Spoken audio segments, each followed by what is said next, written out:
Hello friends, कैसे हैं आप सब। तो आशा करता हूँ आप सभी लोग अच्छे होंगे। तो फ्रेंड्स, आज हम बात करते हैं ऑप्शंस ट्रेडिंग के बारे में। ऑप्शंस ट्रेडिंग ये होता क्या है। ऑप्शंस ट्रेडिंग में बात करने से पहले हम एक छोटे छोटे टर्म्स इसके बारे में जान लेते हैं, जैसे कि एक्सपायरी क्या होती है, ये कॉल क्या होता है, पुट ऑप्शन क्या होता है, लॉट साइज क्या होता है। इन सब ये छोटे छोटे पॉइंट्स है जो आपको ऑप्शन ट्रेडिंग करने से पहले ज़रूर पता होना चाहिए। तो सबसे पहले हम बात करते हैं लॉट साइज के बारे में। लॉट साइज क्या होता है, जैसे कि आप शेयर्स में ट्रेड करते हैं। आप शेयर्स में जो इक्विटी में आप शेयर्स लेते हैं, जैसे आप रिलायंस का लें, आईओसीएल का लें, एनटीपीसी का लें, एचडीएफसी का लें, किसी का भी शेयर्स लें, वो वन के मल्टीपल में लेते हैं, मतलब वन के एडिशन में लेते हैं। मतलब वन लेंगे या टू लेंगे या थ्री लेंगे या फोर लेंगे या फाइव लेंगे वैसे। लेकिन अगर हम ऑप्शन ट्रेडिंग की बात करें तो ऑप्शन ट्रेडिंग में क्या होता है, आपको लॉट्स में लेना होता है। मतलब आप फाइव ले सकते हैं, मतलब लॉट साइज 50 का हो सकता है, 5 का हो सकता है, 100 का हो सकता है, 500 का हो सकता है, 5000 का हो सकता है, 10,000 का हो सकता है। क्योंकि आईओसीएल एक ऐसा शेयर मैंने देखा था जिसका 9750 था। और वहीं से मैं एमआरएफ शेयर की बात करूँ तो एमआरएफ का आई थिंक शेयर 1 या 2 शेयर्स का लॉट है। तो हर शेयर नहीं, 8 to 10 शेयर का एमआरएफ का आई थिंक लॉट है। और हम एनटीपीसी की बात करें तो 5700 का है। हम अगर आईओसीएल की बात करें तो 9750 का है। अगर हम बात करें टीसीएस की तो उसका 300 का है। अगर हम बात करें रिलायंस की तो उसका 250 शेयर्स का लॉट है। तो ये लॉट होता है। दूसरी चीज़ है, मैं एक चीज़ और बताना चाहूँगा कि जैसे शेयर्स में आप ट्रेडिंग करते हैं तो जो ये होता है अमेरिकन मार्केट में क्या होता है, अमेरिकन मार्केट में आप शेयर्स में 1 शेयर भी ले सकते हैं, 1.2 शेयर भी ले सकते हैं, 1.15 भी ले सकते हैं। मतलब आप डेसिमल्स में भी शेयर्स खरीद सकते हैं।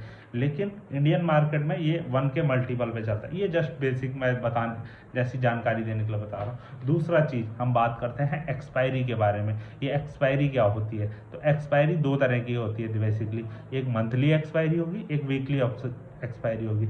अगर हम निफ्टी और बैंक निफ्टी के बारे में बात करें तो इसमें वीकली एक्सपायरी भी होती है और मंथली एक्सपायरी भी होती है। लेकिन हम शेयर्स के बारे में बात करें तो शेयर्स में केवल और केवल मंथली एक्सपायरी होती है। अब ये मंथली एक्सपायरी होती कब है और क्या होती है, तो हर महीने का जो लास्ट वीक होगा, लास्ट वीक का जो थर्सडे आएगा, लास्ट थर्सडे जो एवरी मंथ का लास्ट थर्सडे जो होगा, उस दिन वीक मंथली एक्सपायरी होगी। और हर वीक का जो थर्सडे होगा वो वीकली एक्सपायरी होगी। मतलब हर महीने का जो लास्ट थर्सडे होगा that is the monthly expiry, उस दिन मंथली एक्सपायरी होगी। और हर वीक का थर्सडे पे वीकली एक्सपायरी होती है। तो बैंक निफ्टी और निफ्टी हमारे ट्रेड करते हैं weekly expiry plus monthly expiry, दोनों पे ट्रेड करते हैं।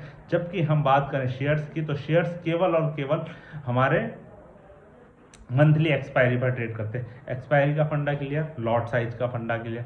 अब हम बात करते हैं कॉल ऑप्शंस के बारे में और पुट ऑप्शंस के बारे में। ऑप्शंस की बात करें तो ये दो ही तरह के हमारे पास ऑप्शंस होते हैं, या तो पुट ऑप्शन या तो कॉल ऑप्शन। तो अब होता क्या है, कॉल ऑप्शन और पुट ऑप्शन में होता क्या है, देखिए अगर आपको लगता है कि मार्केट बढ़ेगा तो आप पे दो तरीके हैं, या तो कॉल बाई कर लीजिए या पुट सेल कर लीजिए। दोनों का पहले मैं डिटेल में बता देता हूँ कॉल कैसे काम करता है और पुट कैसे काम करता है।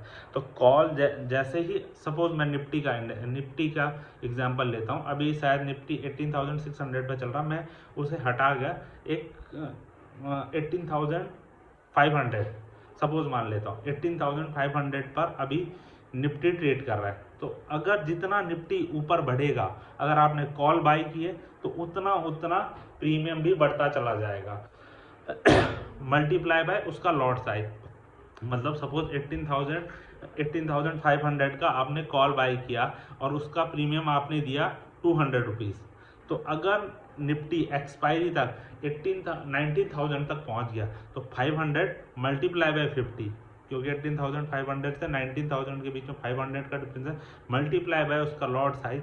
तो इतना पैसा आपको प्रॉफिट, इतना प्रॉफिट नहीं होगा, -200 जो आपने प्रीमियम पे किया था। तो 500 में से -200 multiply by lot size 300 into 50, this is 15,000, ये आपका प्रॉफिट हो जाएगा। वहीं अगर आपको लगता है बढ़ता है तो एक और तरीका भी, पुट ऑप्शन को सेल कर दीजिए। सपोज आप 18,000 का पुट ऑप्शन सेल करते हैं, जैसे ही सेल करते हैं तो आपको जो बायर होगा वो प्रीमियम आपको दे देगा।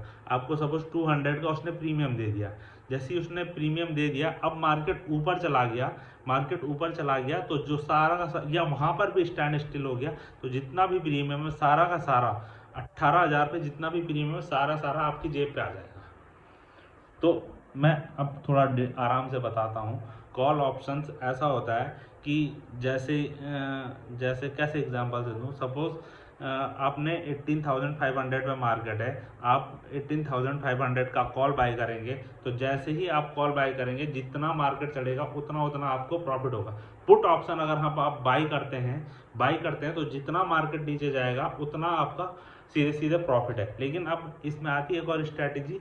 एक स्ट्रैटेजी मुझे बहुत अच्छी लगती है, ये होती है ऑप्शन सेलिंग की। सेलिंग में क्या, आपको प्रीमियम मार्जिन थोड़ा देना पड़ता है, मार्जिन अगर आप दोगे, लेकिन इसमें प्रॉफिट होने के चांसेस भी 80 to 90% होते हैं। 90 to 95% जितना दूर का आप सेल करोगे। सपोज मार्केट चल रहा है 18,500 पे, आप 1000 पॉइंट नीचे और 1000 ऊपर के ऑप्शन सेल कर दीजिए। मतलब आप 18,500 पे आप 19,500 की कॉल को सेल करेंगे। अगर 19,500 की कॉल को आप सेल करेंगे तो जब तक 19,500 जिसने बाई किया है वो उससे ऊपर जाएगा तब उसको प्रॉफिट होगा। अगर इसके बीच में रह जाता है तो सारा सारा प्रीमियम आपकी जेब में आ जाएगा। वहीं आप 18,500 से 17,500 की पुट ऑप्शन को सेल कर दीजिए। जैसे ही आप पुट ऑप्शन को सेल करेंगे तो जितना जितना प्रीमियम है, जितना जितना जो प्रीमियम होगा, अगर वो 17,500 से 19,500 के बीच में अगर मार्केट रहता है तो सारा का सारा प्रीमियम कॉल ऑप्शन का और पुट ऑप्शन का टोटल आपका प्रॉफिट है। और बहुत कम ऐसे चांसेस होते हैं कि कोरोना जैसा केस आ जाए या कोई ऐसा केस आए जिसमें कि मंथली पर मंथ में एक साइड में मार्केट 1000 पॉइंट से ऊपर चला जाए। बहुत रेयर होता है। आप चाहे तो पूरा हिस्ट्री का निफ्टी 50 का ग्राफ लगा लेना, जब इवन कोरोना के बाद जब मार्केट भाग भी रहा था तो भी मैंने प्रेडिक्ट किया कि वो एक महीने में 500-600 पॉइंट एवरेज दौड़ रहा था। वो ऐसा नहीं कि 1000 पॉइंट एक महीने में भाग गया।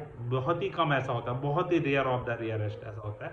तो ये एक बहुत अच्छी स्ट्रैटेजी कि आप जिस पॉइंट पे निफ्टी है उससे 1000 पॉइंट ऊपर का कॉल सेल कर दीजिए और 1000 पॉइंट नीचे का पुट सेल कर दीजिए, आपको मिलेगा 3-4% ही। लेकिन एक और बात बताऊं, वॉरेन बफेट जो कमाता था वो 29% एनुअली के हिसाब से कमाता था। और अगर आप 3% महीने का कमा रहे हैं, इसका मतलब आप 3-4% का मतलब है 36-48% आप महीने का अर्न कर लें। मतलब आपका विद इन 3% के हिसाब से देखें तो 72 का मल्टीप्लिकेशन होता है ना, तो 2 ईयर्स में आप पैसा डबल कर देंगे। अब आप इसको कैलकुलेट कर लीजिए, आप 8-10 ईयर्स में आप बहुत, मतलब अगर आपका इनिशियल इन्वेस्टमेंट ज़्यादा है तो आप बहुत अर्न कर सकते हैं। लेकिन शर्त यही है कि आप हर बार जीतें, और ऐसा होता नहीं है ऑप्शन में। आप 4-5-6 महीने जीतेंगे लेकिन एक ना एक बार ऑप्शन सेलिंग आपसे वो वसूल कर लेगा। लेकिन मैं बस एग्जांपल दे रहा हूँ, मतलब मेरा ये कहने का मतलब है कि ऑप्शन ट्रेडिंग में ऑप्शन सेलिंग की जाए तो वो बेस्ट है as compare to option buying के। क्योंकि ऑप्शन बायर का क्या होता है, सपोज 18,000 की उसने पुट बाई की, अब मार्केट या कॉल बाई करी, मार्केट 18,000 पे ही रह गया तो क्या होगा ना, 200 रुपये का प्रीमियम पे करके उसने बाई करा, दोनों 200 400 रुपये बाई करा, कॉल का 200 रुपये पुट का दोनों। अगर मार्केट 18,000 से हिला ही नहीं और 18,000 पे रह गया ना, तो एक्सपायरी तक वो क्या होगा ना, प्रीमियम डिके होता चला जाएगा। प्रीमियम डिके हो गए, वो लगभग जीरो हो जाएगा।